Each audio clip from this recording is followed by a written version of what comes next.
I've just been in rehearsal now and talking to today's swans about, you know, not only is it important to show the masculinity, the strength, the beauty, but also the vulnerability as well, because when animals come face to face with humans, there's always a kind of tentativeness, and that, I think, especially in Act 2 of the show, needs to be shown quite a lot.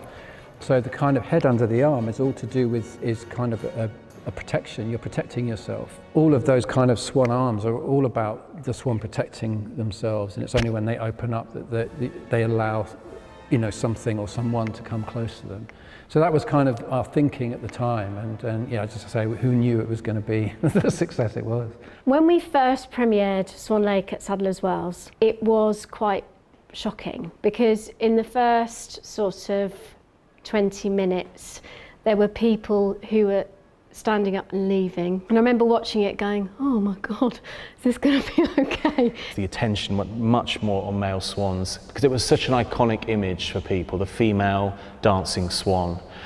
To have a male dancing swan was very unexpected. People couldn't imagine what it was going to look like. When we first started to do it, we had walkouts with the prince and swan dancing together.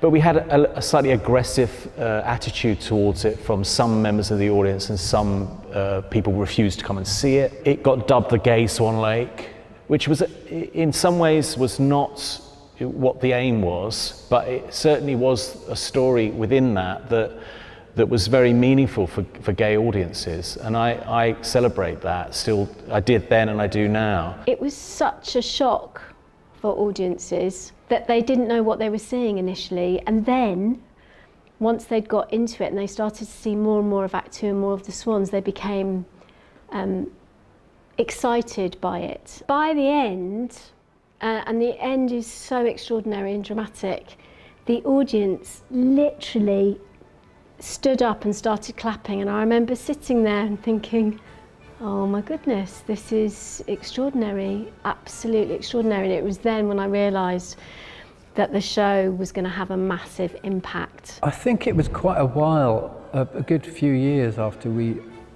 opened, that it became suggested that, you know, that the role was influencing boys to take up dancing. The fact that the show is still going on now, and people can take their young boys to see a show like this, which represents male dancing in such a strong way, I think is brilliant. It still seems to inspire people, still seems to move people, and therefore we get excited about doing it, because that's what we're here for, to entertain.